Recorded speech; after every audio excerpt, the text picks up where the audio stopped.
Hey guys, welcome back to Galaxy Nation. It's been a very, very long time since I've last done a live stream. I'm sure a lot of you guys know this. My last stream was like 4 or 5 months ago. I'll just confirm just for funsies. Yeah, 4 months ago was the last stream I did. So, in the last video I did, well, it wasn't even really a video, it was more music related. But it's been technically a while since I've last done like an actual video. And I wanted to, in this stream, I wanted to actually address why I've been gone for a while. Why I haven't been doing any videos, why I've just been completely gone from the platform YouTube. So, a lot of, the biggest reason why was because I just straight up because starting literally like around January, February last year, I actually started getting into music. A lot of you probably see that I'm like, you can tell just by my freaking profile picture. I mean, you can already see that I've been doing music all of a sudden. So I picked it up, not just music, because music I've kind of been into for a while, but more actually like playing an instrument and really getting into the industry. Like, some of you might have seen that I made my first release and now I'm an official artist channel. That you guys can probably see. That's me getting into the industry of music. I'm trying to think of what to say here. Hold on. So yeah, that's basically what I've been doing for the past year. That's the main reason why I haven't been making much content. So yeah, that's it. Another reason why that kind of added to is because I've just been kind of unmotivated to do anything. I haven't really been like, ooh, this sounds like a fun idea. This sounds like fun. Making a video sounds like so much fun. Because that's how it was when I first started making videos.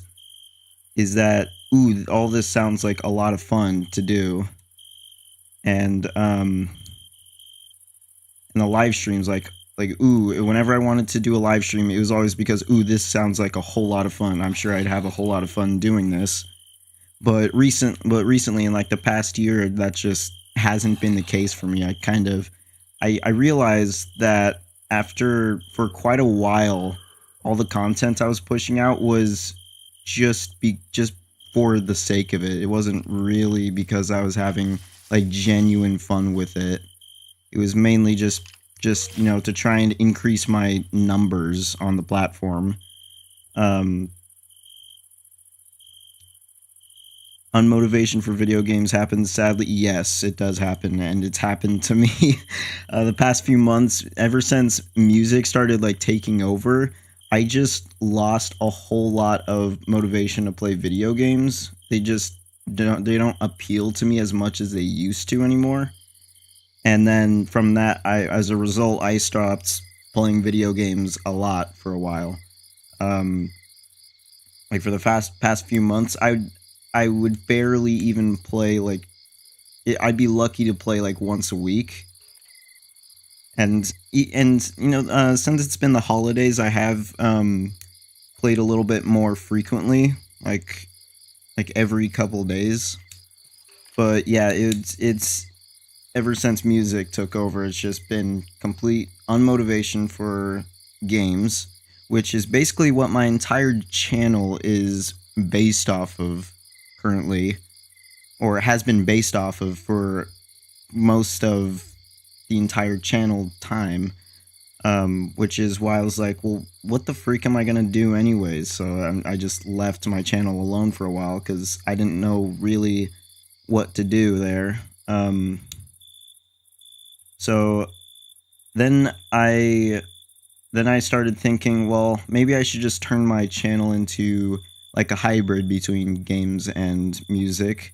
So that's when the change happened, when I put out the that guitar and vocal cover for the song Comfortably Numb, and when I changed my profile picture.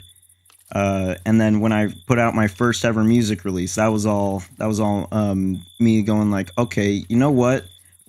I'm gonna take my channel in the direction that I'm going, because then I'd actually have fun with it. I'd actually enjoy doing it.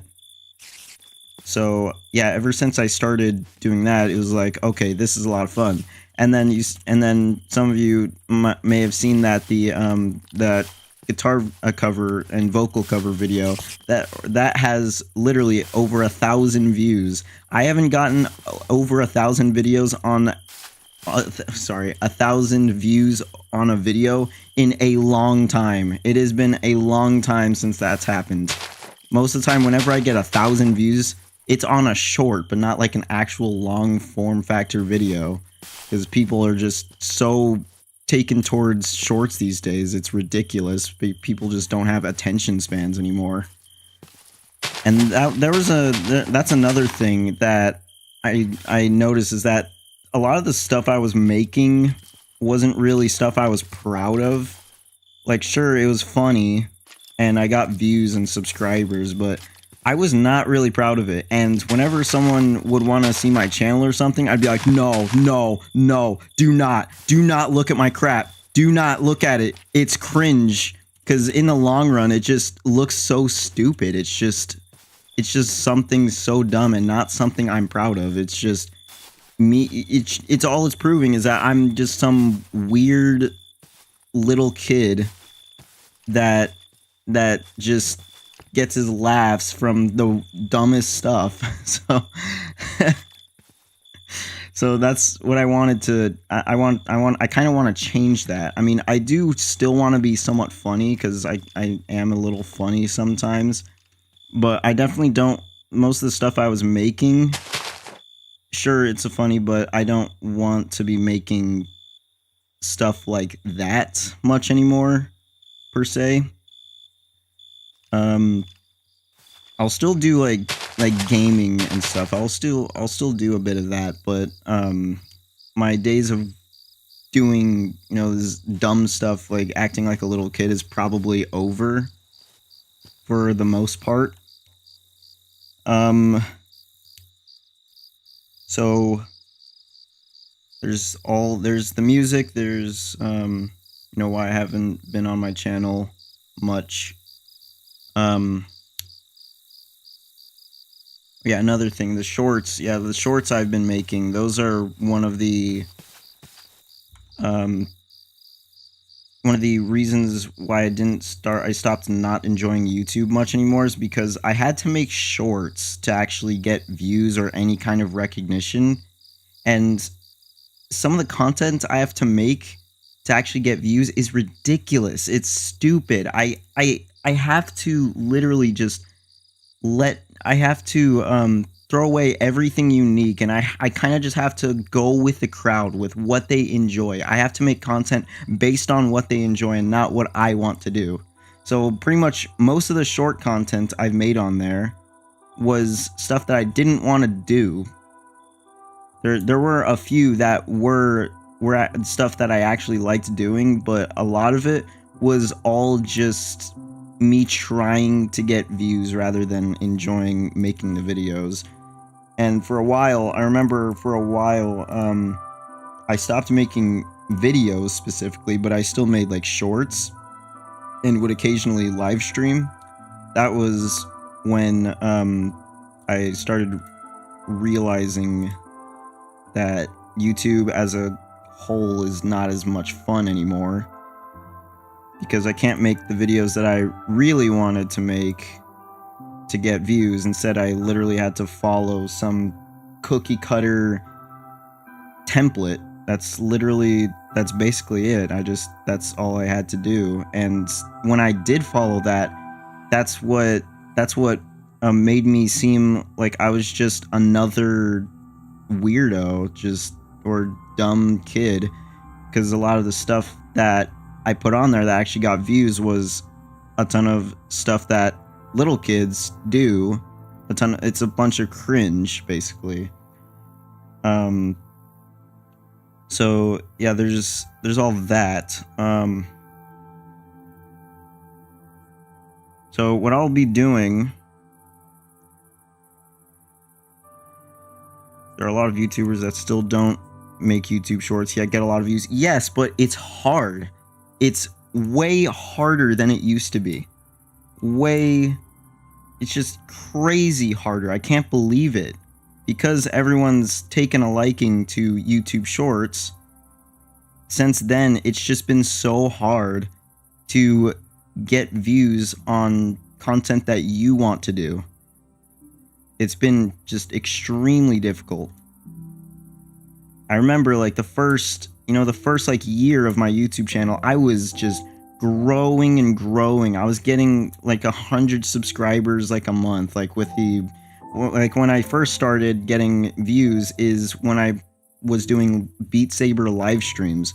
That actually got me views.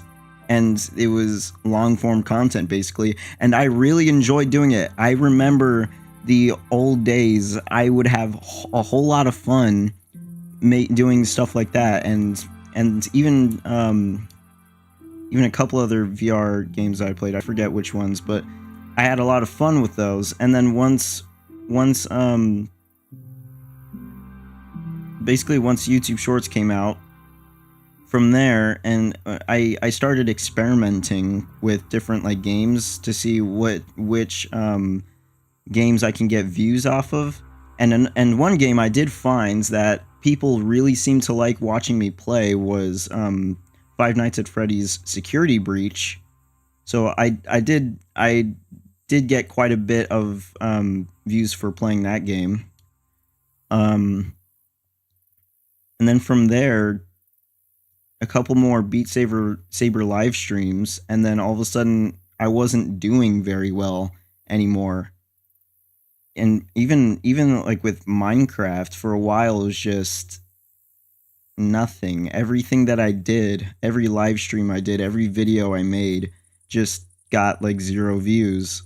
I was just stuck for a while, and I kept experimenting a little, and then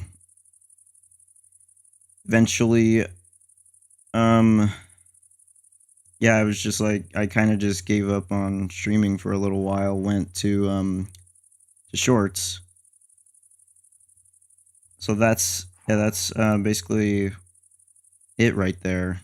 One thing I've noticed with the live streams is that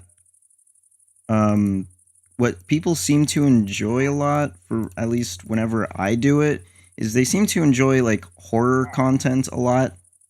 So maybe when I do live streams, maybe I'll do like, or indie horror games, basically yeah, horror or indie games. That's what people seem to enjoy, but not really anything else. And this live stream that I'm doing, it's not really it's not really a live stream. I was thinking about doing just a video on this, but I was like, I don't really feel like making a video out of all this, and it just felt easier to do a live stream. So this is more like a pre-recorded message rather than anything for people to look back at. I'm not really expecting tons of people to watch and like chat in stream at the time I'm doing this, which is basically happening right now. But this is just a message for everyone to eventually look at to see what's going on. So I need a moment to think, sorry.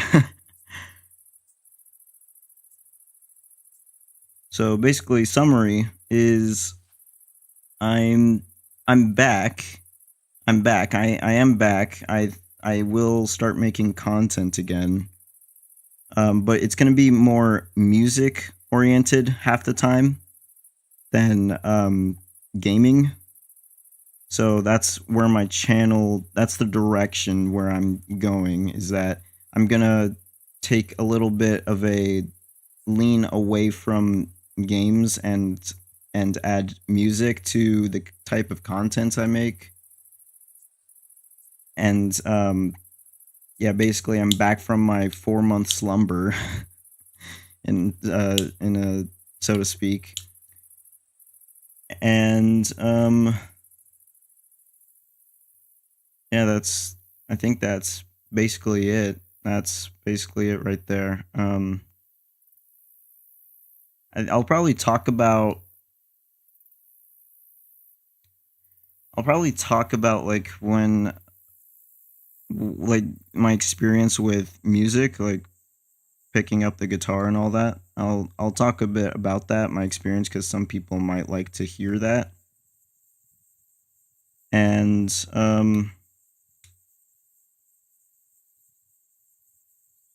yeah, that's basically everything. A bit of news I do have is I am I'm releasing a Minecraft server soon. Some people that have been in my Discord, I forgot to also mention I have a new Discord server that some people have joined, not everyone from my old one, but I kind of just started from scratch in terms of live or not live Discord server, because it just felt easier to start scratch than it is to salvage what was already there. And there were a ton of inactive members that joined a long time ago and just don't even chat there. So I refreshed it, so we have only the members that are actually active in there,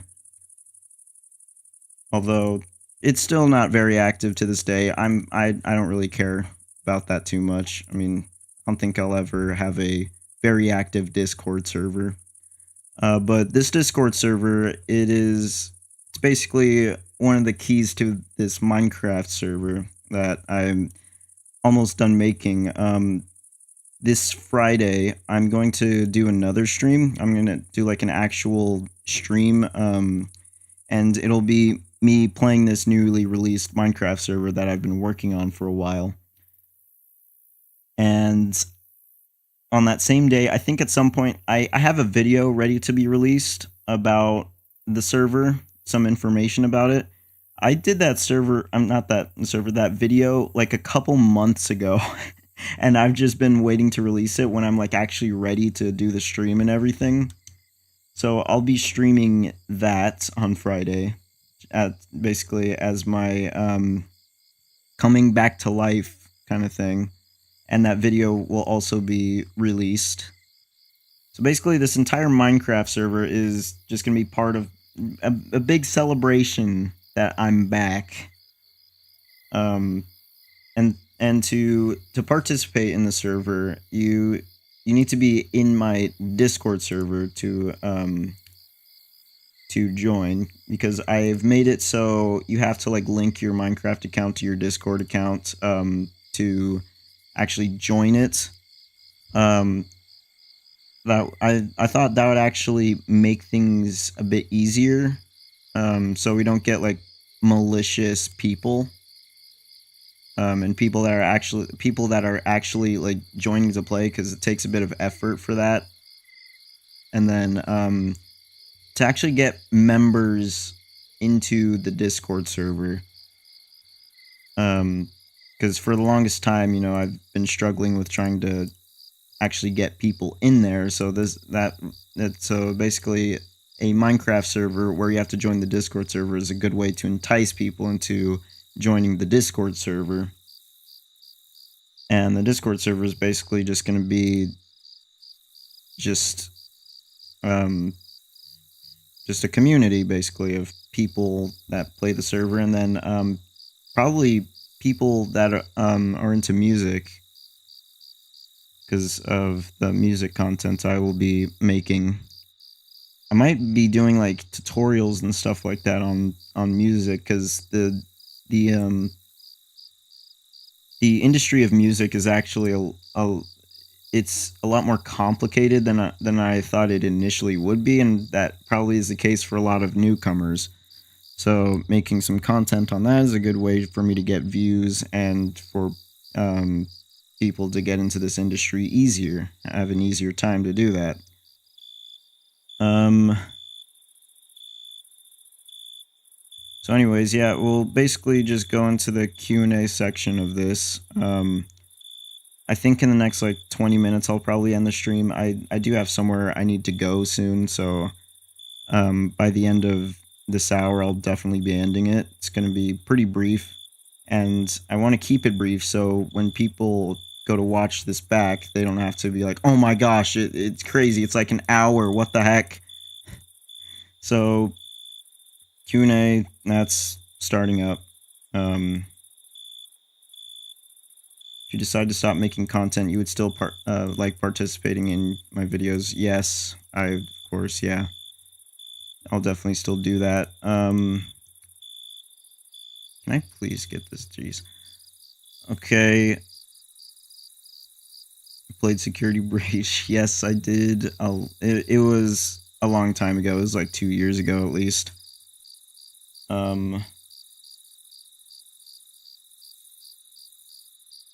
What else?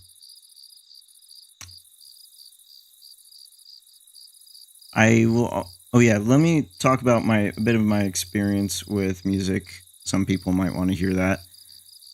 When I started, it actually started quite a few years ago. I was like 10 years old. And my father was actually trying to get me to play guitar, and I did very briefly when I was 10, but then I just stopped because I was a kid and I wasn't really into it yet. So that's when it first started. And then February or January of last year, 2024, is when I started again. I started.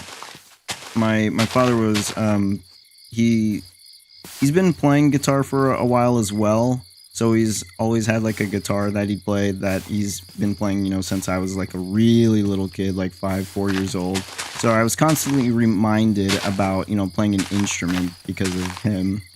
And something he would constantly mention is the fact that I had really long fingers for my age. Don't make some weird joke out of that, please. Don't make things weird. But yeah, I had really long fingers, and people with long fingers can be really, really great guitar players because it's just, that's just how they're built. Long fingers makes playing guitar really easily. So I had that attribute on my hands. So I was constantly getting reminded and poked that I should learn guitar. And then eventually I was just like, okay, maybe I'll do this. Maybe I'll learn to play guitar. One of the big factors into what motivated me to start learning guitar was I think it was like mid 2023 that my father actually introduced me into my current favorite band. Some of you might know. It's Pink Floyd. That's my all-time favorite band. He introduced me like mid 2023 to like the Dark Side of the Moon album. And in some like some of the ways he would introduce it to me, like he would say, hey, listen to the song. He'd like send me to a link to one of the songs, and I'd like listen to it. I just listened to it, and I'd be like, initially it wasn't love at first sight with Pink Floyd. It was just like, what is this music? Like, this is weird. I've never listened to experimental rock, classic rock, psychedelic rock before, so it was just like, what? This is weird. Why would why would my father think I'd like this? So at first I was just like, whatever, it's okay, I guess. And then sometimes when I'd like go with him to his work to help him out with stuff, he'd like play a bit of music. It was basically a bit of a tradition that in the car when we're going to places together, one of us plays music. Sometimes I do, sometimes he does. But in that case, he played the very iconic Pink Floyd song, "Great Gig in the Sky." Specifically that song, where it's basically, I don't know if you most of you guys probably don't know what it sounds like, but it's just singing from a lady and bordering on screaming, and it's one of the most beautiful pieces from Pink Floyd of all time. And me, at the time I was just like, okay, whatever, yet again, until my father started playing Pink Floyd music in the morning to wake me up. And if you've listened to Dark Side of the Moon before, you'd know that there are some sections of it that will wake you up, like that song "Great Gig in the Sky." That'll wake you up. There's also another song called "Time," where the start of it literally has the most loud clocks in the universe play. So that just wakes me up in the morning. So you just have like the entire Dark Side of the Moon album play in my room to try and get me up. And I am very, very stubborn when it comes to waking up. Like, I will not wake up. You will not be able to wake me up most of the time. I have to get up myself. Like, if you try and get me up, I'm not gonna get up most of the time. So yeah, you used Pink Floyd to try and wake me up. And then what spurred on even more music interest was when we got what's known as a receiver or a stereo system, which is giant a giant piece of technology that you can hook up speakers to, and with like RCA. So yeah, we got that piece of technology because Dad actually my father used to have a receiver or multiple receivers, like high-end receivers, because these were like high-end audio technology stuff. So he would, in the old days when he would, I don't know why I'm calling him old days. When my father was younger, he would actually play games with like a projector, and then he'd have this stereo system with giant speakers and like multiple of them throughout the room. So it sounds like he's really immersed, like he's really freaking immersed, because and then he also has the sound up really loud. Like one game that he absolutely loved playing was the first Halo CE, and he would hook up all those speakers so he could hear every little detail, and it would just it was really cool and also creepy, especially with like the like this one parasite from the game. Even I love the game, but yeah, that's what he would do. So I think it was around. It was also sometime in it was I think it was like late 2023 that he would grab me, or basically take me and have me help him put together a stereo system in the living room of our house with with speakers and all that. I forget where he got the receiver. I think he's just had the receiver for a while, and then he's just had a couple speakers. But we've also gone out and bought some equipment since then for the stereo. So I helped him set it up, and then from there, basically when Dad asked me to, or when we wanted to test out the receiver to see how it sounds, we were like, or my dad strongly recommended that we play Pink Floyd music, because the way the music is that it is supposed to be very immersive, because it's experimental basically with all its little sounds and all that, all those little parts of it. Like, and with some of the tracks, like the instrument tracks, like with the guitar or keyboards, they're actually panned off to different sides. So like you'd hear the guitar on the left, and then you'd hear the keyboards on the right. So that's actually is why we wanted to test out the stereo with Pink Floyd music, because you can really hear the immersiveness from that. So that's how Pink Floyd came into the story, and then from there, after basically just listening to the album on the stereo receiver, gave me my love for Pink Floyd and really pushed me forward with music in general. Because without the stereo system like that, I probably would never have really gotten into music.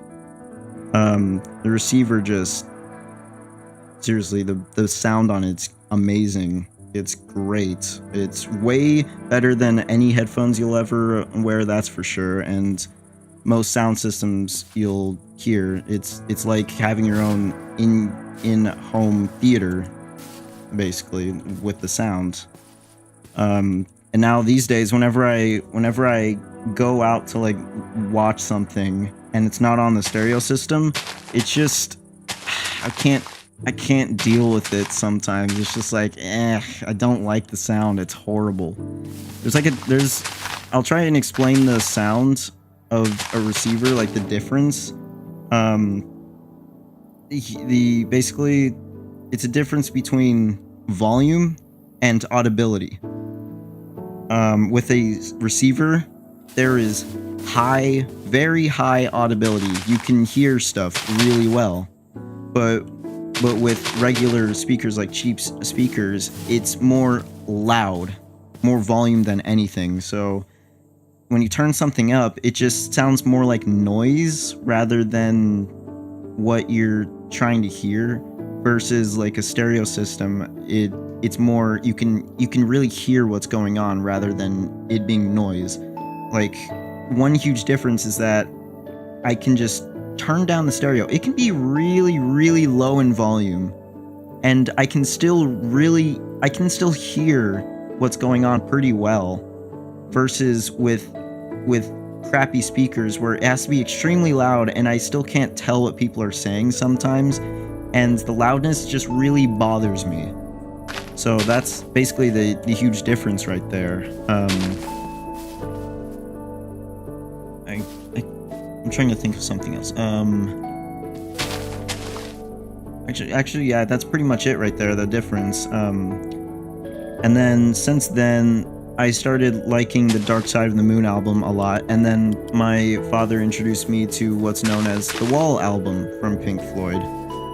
So he started having me listen to that on the stereo.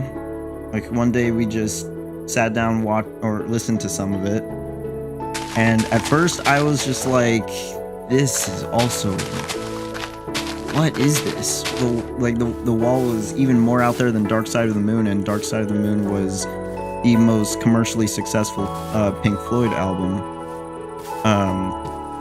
So one day we listened to half of it, because it's actually pretty long. It's like a couple hours long. And then another day we listened to the rest of the other hour.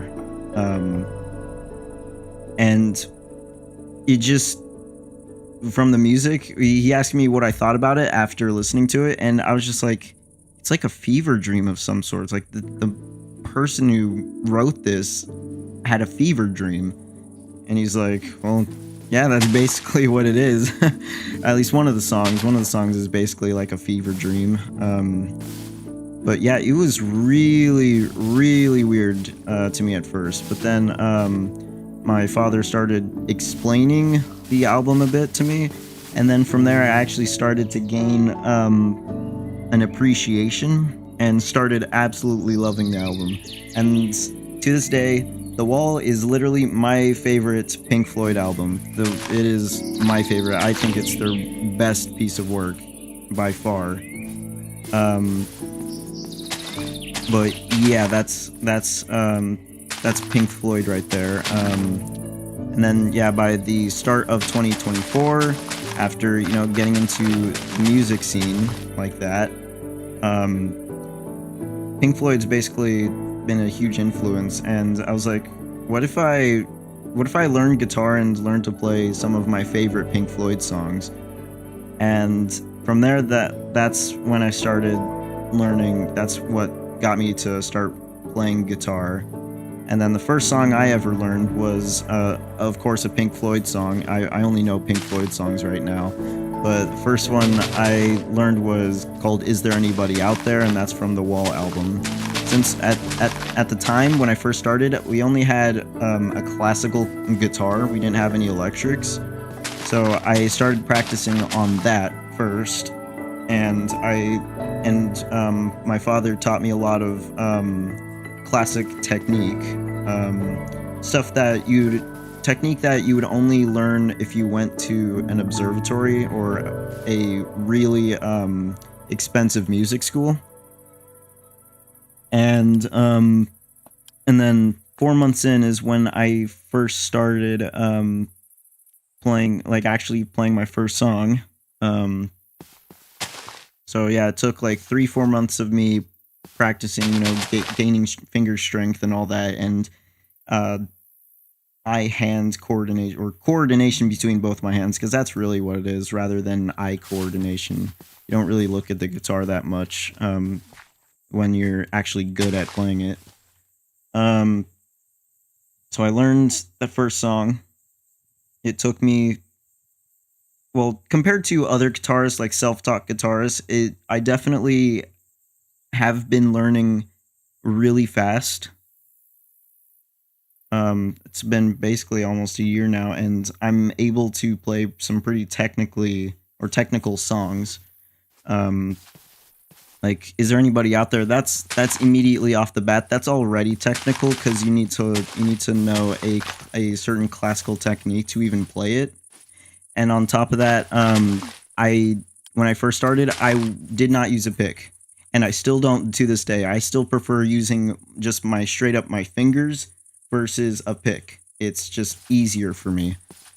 And there are some advantages to a pick, but there's a lot more advantages to using just your fingers. Like, you can use multiple fingers to play, so you can actually play pretty fast versus a pick, which you get more good sounds, like good tone out of a guitar, but you know, it can be harder to play certain pieces because you're using a pick. So for a while, since then I've always been playing using my fingers, which may come as a shock to some people, because so far I'm like the only electric guitar player that doesn't use a pick. That I'm literally like the only one. I have not seen anyone else out there actually not use a pick. So I guess that's something unique about my playing already so far. And then about like 6 months in, I think it was like around 6 months. It was like, I think it was around let me think.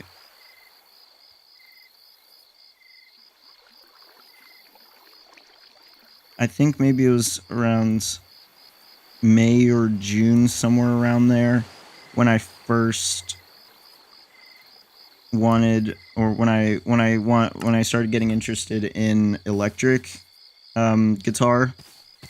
And then from there, my father took me to a couple guitar centers, and then I'd try out electric guitars. And then I had learned that I'm really, really into it. Really into electric guitar, way more than the classical. So then pretty quick, we buy up my first ever electric guitar, a Epiphone SG, and it was a low end guitar. It's a $200 guitar, but we got it used for like $60. So that you can't beat that for a guitar to start off with. And then I also got an amplifier, which has a lot of digital inbuilt built-in effects, so it would basically be a good introduction, and it would last me a while too. So yeah, I still have the amp to this day. I use it a lot. So yeah, the amp was definitely not cheap. That one was like 500.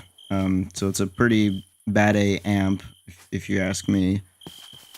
So I've been using that for a while, and then I start learning more Pink Floyd songs, and then I learn like the song "Time" by Pink Floyd. I can play that from start to finish on guitar, and "Comfortably Numb" I can play that as well. And then I think there's like one or two more songs that I can play currently since then. And then like 3 or 4 months after having my first electric guitar, I saw that there was another, like I was like, I want to go to Guitar Center again to test out more guitars, just for fun. And then I came across this Fender Squier Stratocaster, which was $200 again, and I started playing with it, and then I started realizing that I wanted a Fender Stratocaster as well, because the tone was just very, very different from what I already had. So I started playing with it, and then I realized I was able to get more like of the Pink Floyd kind of tone with that guitar than the one I had already had. So pretty quickly we went and bought that one up too. So I have 2 electric guitars right now, and the Fender Stratocaster. They're both black. I wanted them in black. And I even modeled my Fender Squier Stratocaster to look very, very close. Like I have a very good resemblance to the guitarist of Pink Floyd's guitar. His name is David Gilmour. I'm a straight up fan of his guitar. I like how it looks, so I modeled mine a bit after his.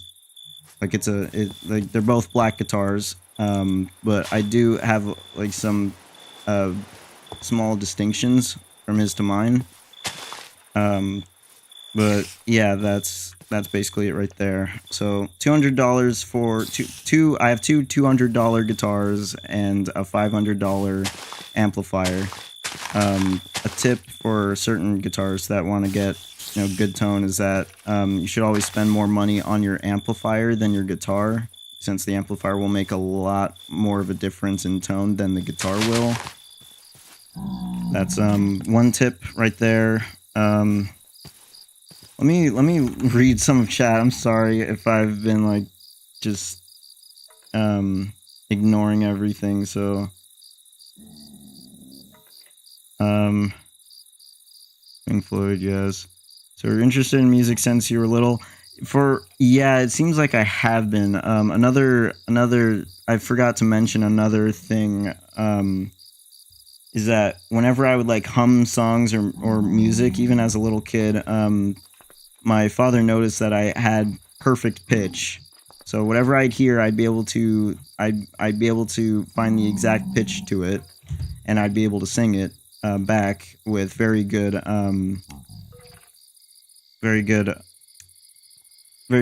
accuracy. So that's another little thing that was noticed.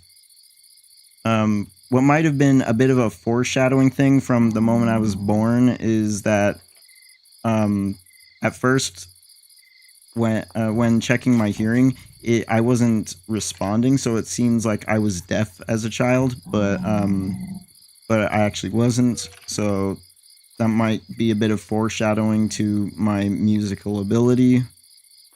I don't know for sure, but it might be. You remember hearing the loud clock one? That I mean like Pink Floyd's Time. This is quite a while ago. So Papa Galaxy Nation influenced your whole music taste. For the most part, yeah, most of it. Most of everything I listen to is all because my father showed it all to me. So I have a very broad taste in terms of music compared to most people. Like there's this one playlist I have that I've had public for a while called the Galaxy Station. And I have a ton of music on there that doesn't have it's basically everything that I like that isn't Pink Floyd on there. And I update it sometimes when I find like new stuff that I like. So it's mostly kind of like electronic music, I'd say, like basically electronic music. So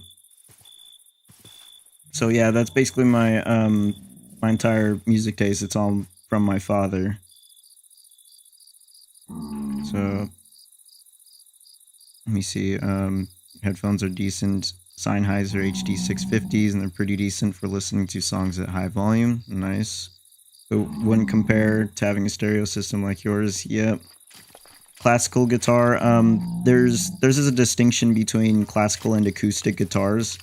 And the difference is that classical has it has very minor differences, but from afar they look the same.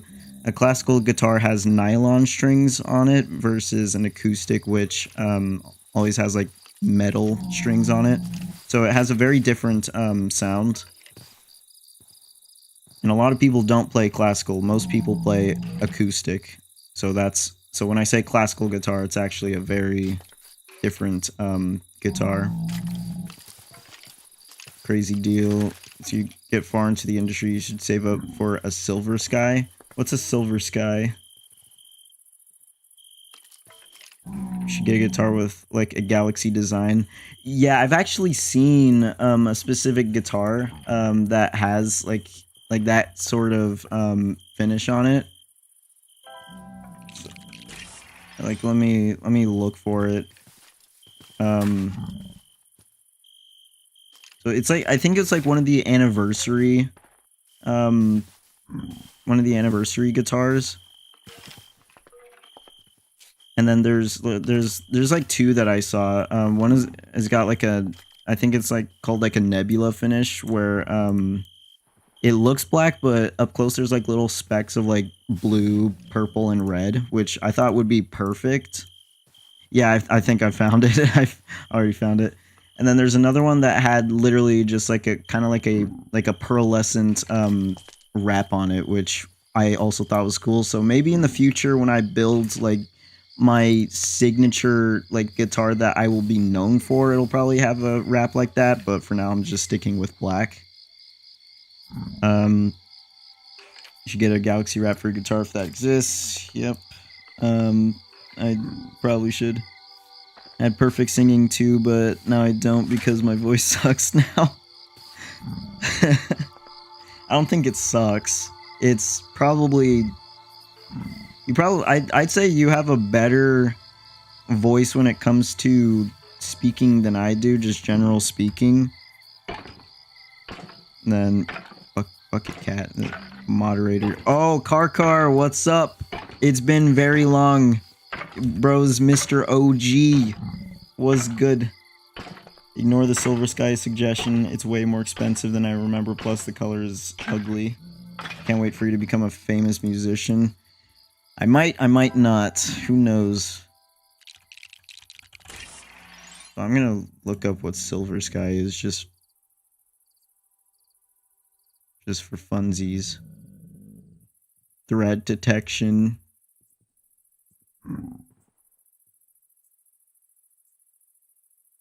So okay, you know what? I can't tell what it is. Oh, whatever. Where was I when it came to my? Oh yeah. And sometime between like 2023 to 2025, I also went into like the DJing kind of industry when it came to music. Like there was that one live stream I did. Oh yeah, it was like 9 months ago. where it was like I was trying to be kind of like a DJ, and I thought I'd enjoy DJing because I actually like DJ music as well, like house music, electronic, like dance music. Actually, like some of that music. So I thought maybe DJing I could also do at some point. Um, but I haven't done anything like that in a while. I haven't looked into much of it since I've been doing guitar. But yeah, there's that, and then I also started getting into music mixing, basically where I make my own music with what's called a digital audio workstation, or a DAW for short. And then I started looking into different DAWs. Like one that my father told me about was called Pro Tools, Avid Pro Tools. So I checked that one out first, but then I checked out a couple others to see which one I'd like most. Because when it comes to music creation, these softwares can actually be quite complicated. So it's important to try out a few to make sure. I wanted to find which one would work best for me, so I don't end up blowing out a ton of money on something that I'm not getting the most value out of, if that makes sense. So I tried a couple. I tried Pro Tools, and then I tried BandLab's Cakewalk. That one was free, which was really interesting, and ended up giving me stuff that I needed to really get into professional music. But it still wasn't quite there. Like there were some performance things going on or buggy things. So then I tried Pro Tools, and then I found out that Pro Tools is really you need to be really technically capable for it. Um, there's like a lot of stuff that I just did not understand. It took me a while to even get it to work at first, and then I came across Fruity Loop Studio, or FL Studio, and I tried using like the free trial version where I can do anything I want, use whatever any of the tools, but once I save projects, then I can't reopen them. So for so briefly, for like a month, I was using FL Studio in its free version, and then it was pretty much love at first sight with that one. I was just like, I love this one the most. It was the easiest for me to use. It just made the most sense to me. The tool's very nice to use, and it's definitely professional. And on top of that, it's not really expensive, like compared to Pro Tools. Like that one, that's really expensive. You can't even get like a lifetime license. You have to pay a subscription for it, which really I did not like. And there was like this Pro Tools like perpetual license thing that you can do, but it was really complicated as to how it worked and all that. So I was like, I don't know about Pro Tools, and plus the tools were just really I just didn't really click with me that much. But then FL Studio, you can just buy a license, and it's done. It's perpetual, and whenever they put out updates and give you new features, you receive all those features. So it's just like a one-time buy thing, and then I'm done. It's over. So once I saw how much I liked FL Studio, I was like, hey Dad, I like FL Studio the most, and I'm like, I think I should get a license soon for that. And then pretty quickly I got a license. I got the most expensive license when it was on sale. It was actually on a sale, so I got it. I think the license was like $500, but instead I spent more like 300 on it or something like that. So that was really fortunate for me.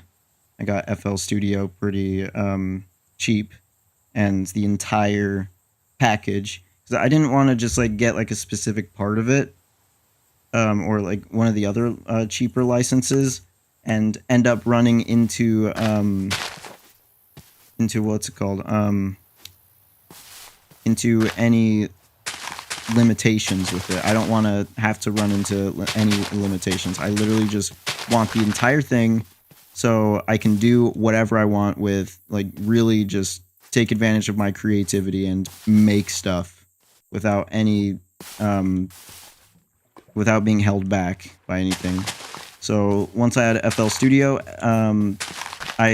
what I was doing with it is I started making covers, Pink Floyd covers, because those were the only songs I knew. Where I take the song, put it in there, and remove the guitar out of it, and then have vocals, and have me play over it instead. So that's what I was doing for a while. That was all for me to get familiar with the tools while I was also practicing, until eventually I would start making my own stuff, which I started, I'd say, like 4 months ago. It's pretty recent, so like my first ever release, that one was all me. I fully made that, the How Shall We Communicate. How long ago did I do it? 2 months. So yeah, I think it was about 4 months ago when I started. And I'm currently in the process of making an entire album with that same track in it, and I'm actually almost finished. It's like 8 tracks, and I'm on like the last one currently. But since the holidays, I have slowed down because, you know, I'm trying to enjoy the holidays, but I soon will get back on that. It's some more information. Around the time of when I put out that track, I was looking into how to officially publish music on YouTube, and that's how. And then I looked into music distribution services and realized that music distribution services, man, that system really sucks. The system, it really sucks, because if you can't provide your own content, then you have to have a distributor distribute your stuff, and you have to pay them to distribute your stuff, and some of them will keep the money that you get. It's basically just another can of worms that is necessary for you to open to even become recognizable out there in the music scene. So I had to do a ton of research, and then found 2 distributors that seemed to be the best, and it was TuneCore and DistroKid. I used TuneCore because I could actually use it for free, but I can't get the royalties on it yet unless I pay for, you know, a license or whatever. And unfortunately, with all these, it is straight up a subscription. I can't get like a perpetual thing going when it comes to distributors. So I use TuneCore, but when I release my album, I'm probably gonna try DistroKid, because it's really weird. After tons of research, I found that both TuneCore and DistroKid have certain features that the other doesn't have. I kind of just have to try them both out to see which one I like the most. But yeah, that's it for distribution services. I don't want to get too much into that because it's pretty dumb if you ask me. So yeah, and then something I did like about a month ago. Some people probably don't know because I don't talk about this a lot, but I am a Christian. I am religious, so I do go to church. I was asked, like, in late of November, if I could, some people in church were starting to hear that the news was starting to get to them that I played guitar, and then one of the musicians in the church asked me if I could play guitar on Silent Night with her in church during like a sacrament meeting. So I accepted and got the sheet music. I learned the song Silent Night, and then it within 2 weeks, because I only had like 2 weeks, and we had like two practice sessions today. So literally 2 weeks of practice. That's it. And then by Sunday, I played in church, and it ended up being good. My mother ended up getting a lot of comments about me, and a lot of people thanked me for my performance. Basically, the only way I can describe what happened there is there's this term suits it best, and it's that I literally just became the rock star of church that day. So I'm going in a direction that's bearing me a bit of fruit, which is good. I like to see that. Even though I did make a couple mistakes in the performance, but the kind of mistakes I made, they didn't sound like mistakes. Like, the way I played it off was so smooth. It seemed more like improvisation than anything. So I was very thankful for that. So yeah, there's that order of business. I forget what else. And then yeah, since then I'm not sure if I have any more news or anything else. It's basically, we're all caught up from them in terms of big events when it comes to music. I'm still going at it. I think like about a month ago, I started really getting into learning music theory, because I'm probably going to need that if I'm going to be successful. Music theory isn't something that is fully required for you to actually make music, but it really helps to know music theory. That's a difference between self-taught guitarists and ones that go to like a university or something, is that at universities you really study music theory, and music theory will make you a really, really technically capable musician. But some self-taught guitarists just don't learn music theory, so they never end up getting anywhere with their playing. They never become successful with it. So that's why I'm learning music theory, so I can actually become successful. So yeah, between the guitar playing, the music theory, the music mixing, that's all like 3 different giant skills that you can develop, that all can end up, you can all gain a lot from learning it. So like the amount of time and money that's been invested into what I have currently, I've basically made an entire at-home music studio, so I don't have to go to like some kind of studio or something and like pay per hour to like record and all that stuff with all this equipment, because I have pretty much all the equipment, which is really, really fortunate. In fact, I could even, if I wanted to, I could literally charge people to come here and record in my room, but I'm not going to do that. So yeah, that's basically, yeah, that's it with the music. We're all caught up with that. So yeah, that's how music basically came into my life and changed it. So now I'm very music oriented.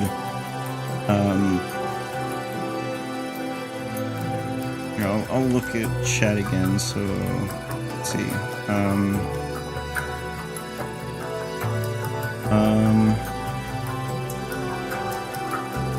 You'll be the most famous musician ever. I don't think I will, but I think it will be good. I'll be decent. Also, if I feel like if I practice singing, I could become good at it again. Maybe, yeah. The way when it came to singing for me, at first, I mean, just raw talent will only take you so far, but you do need to practice singing. Like, I've also practiced singing and different methods of singing as well. Yeah, you definitely need to practice if you want to be able to sing well. That's for sure. Can you turn the music down? Can't hear me? Okay. I didn't know that. Thank you for telling me.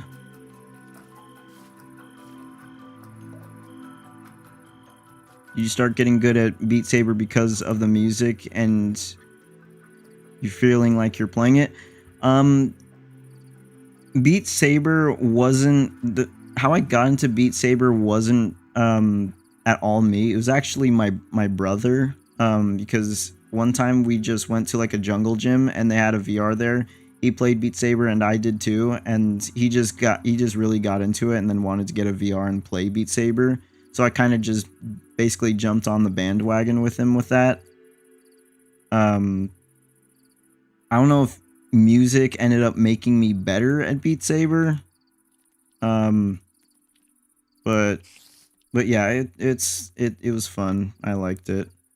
I do miss when we used to play Beat Saber multiplayer, and he quit Beat Saber for a while, so he probably doesn't find it fun anymore. Yeah, I basically quit Beat Saber. I don't play it anymore. Mainly because I have a crappy VR. And to get a new VR is just, it's expensive. It's really expensive. We already spent so much money on the VRs we have now. So it's just crazy, especially when I can't even use the VR to get anything out of it. Like at least if I were to invest in a piece of gear like that, at least it should be at least so I can learn or I can like make money out of it. Like it should be an investment, but when it comes to VR, it's a huge purchase, but it's not really an investment. It's a luxury, more of a privilege over anything. It's not going to help me grow, and it's not going to help me make money. I mean, I thought maybe if I streamed enough VR, then maybe I'd make money off of that, but that didn't work. I mean, it got me so far, but it didn't really work, and it's definitely not going to work anymore since Beat Saber's dead. But yeah, that's the VR situation right there. FL Studio free version is just dumb. Yeah, it is dumb. I've been grinding on Car Crushers this entire stream, and I just realized I'm almost at 9,000 platina. Not too long until I have 10,000, and then I can get the vehicle I want. Nice. I remember I actually played Car Crushers at some point. I haven't played it in a while though, since I haven't played Roblox in a long time. I believe in God, but nobody has taken me to church since I was like 5. Interesting. You're proud of me? Thank you, Reniculous. Deadass, I would buy you a Pimax headset or something if you had the money. I would like that. but Pimax, it's a good VR headset, but I just one of the things that made it hard to get a new headset was that I also didn't want to buy from any manufacturers that were like China basically, or Facebook, due to politically. I don't want to go too much into that because it's a very sensitive topic, but yeah, that's kind of what made it hard to get a new headset for me. Elisto somehow still makes tons of money off of Beat Saber because he's good. He was really good, and he made the game look fun, so he got people to play, and he went trending basically when Beat Saber was in its prime. There's a vehicle in Car Crushers now that's the size of an entire facility hallway. Dude, that's crazy. Thought Pimax had its own software. What do you...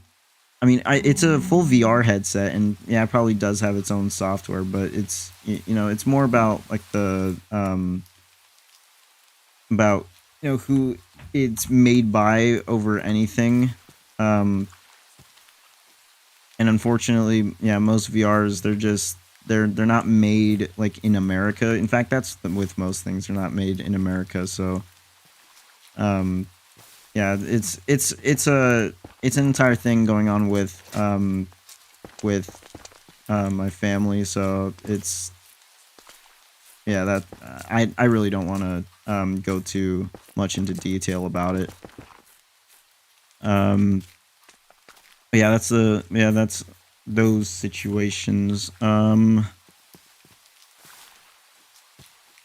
So, oh yeah, and by the way, I forgot to mention that where the server or the world I'm on right now is my Minecraft server. That's what I've been on this entire time. This is basically it. I'm probably gonna reset the world because it's actually been like messed on with all that. But yeah, this is the Minecraft server that I'm currently on. You can see that there's a couple small features in it. Another thing that I'm gonna do when doing the live streams is, I think maybe I'll just show you guys real quick. I'm gonna have like a specific mod on that I really think is really cool. Called Legacy 4J. I'm gonna have this mod on while I play, and I'll just like do like a really quick showcase. Check DMs, okay. I'll check DMs real quick. Oh my gosh. That's crazy. Oh shoot, I just brought that up. So yeah, so there's this mod called Legacy 4J, and it basically makes Minecraft Java look like the OG Xbox edition. Like, look at that. Here, let me full screen. I don't know to use it. No, I don't. I'm not gonna use controller. But look at this. Isn't this cool? It literally looks like Minecraft on the Xbox 360. Like, look at that. Isn't that crazy? And you can also play servers with it. But yeah, it's really cool. I can see all the mods there. And yeah, it's got all this GUI stuff implemented already. So yeah, it's basic. It literally is just Minecraft if 4J Studios, who made Xbox 360 edition, was still around and didn't end up getting kicked out the door when Microsoft took over. So yeah, like I can connect to my server and I can play on it. It has all the OG oh shoot. Oh, it crashed. That's unfortunate. I don't know why it crashed. It didn't last time I used it. Maybe it's just because I have a ton of mods, but yeah, it does work. It does work. Let me get this out of the way. I'll try it again, and if it doesn't work, then it's just whatever. Maybe I'll just go into a single player world. Yeah, and I've been making like this entire mod pack that's oh, resource reload failed. Okay, whatever. I've been trying to make this really good performance mod pack and add some quality to Minecraft, basically. Aw, yeah, darn it, that sucks. It's crashing. That really sucks. So I guess I'll have to go into a single player world. I want that mod so bad. Please send me it after stream. Just get the Modrinth app. That's all you need. Modrinth app is amazing. When it comes to Minecraft, you can install mods really easily.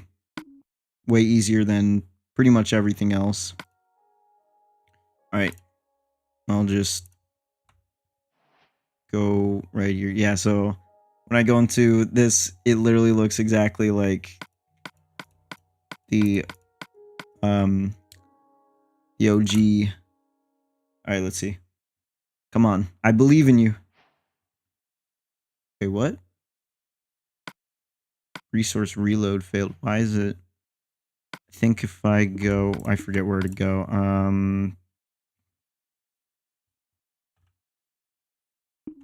Oh, shoot. So it's reloading some kind of resource pack. I think if I go... No. No. That's not it. Left shift plus left button to show resource packs. Yeah, so that's showing what's there.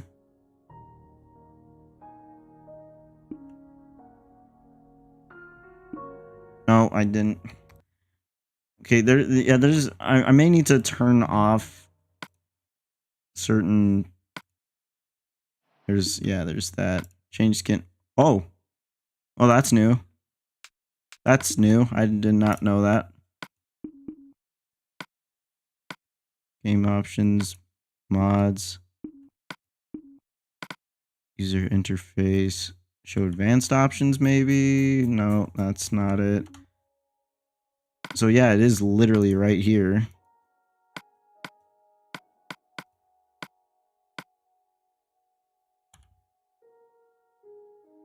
Remove? Nope.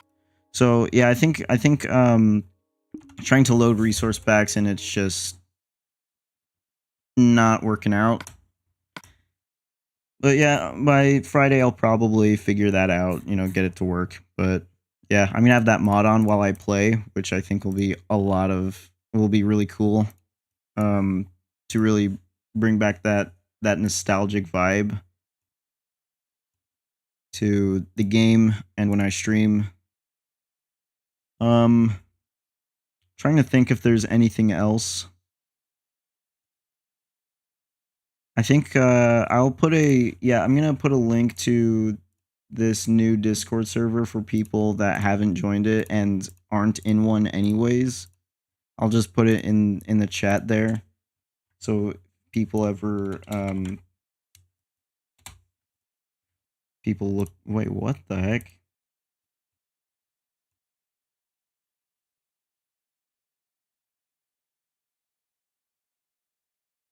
That's weird. That's not copying the link.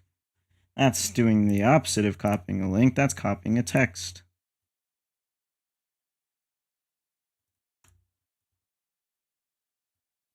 That's weird. Huh. It's not giving me a link. It's just giving me the text that's showing up. Maybe I need to bring it back up.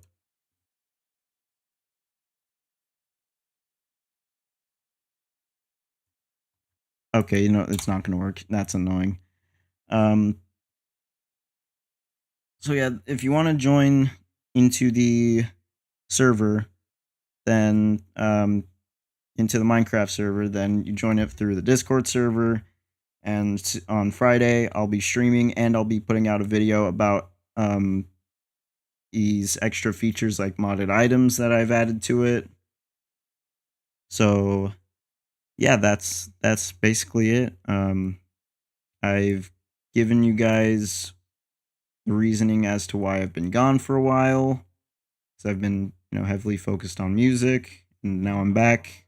I'm gonna make gaming and music content now. And yeah, that's basically it. That's everything in a nutshell, and we did a bit of Q&A. So yeah, I guess I'll be ending the stream here. Oh shoot, it's been an hour and 20 minutes. I did not want to go that long, but we still did. But yeah, I'm gonna end it here. Want to call after your stream? You're really bored. Yeah, I can call for a little bit. But I'll be going somewhere in literally like 30 minutes. So yeah, anyways, guys, whoever's watched, thanks for watching. And yeah, thanks for listening to me for all this time.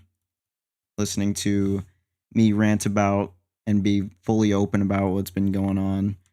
I don't think I've ever been this honest before when it came to YouTube. So given a lot of information about myself. I feel very, very edgy about that. But yeah, that's it. I'll see you guys on Friday then. If you have any other questions, the Discord server, you can ask there, or you can just leave a comment on the stream, and I'll probably answer it if there's any other questions. But yeah, I'll see you guys on Friday.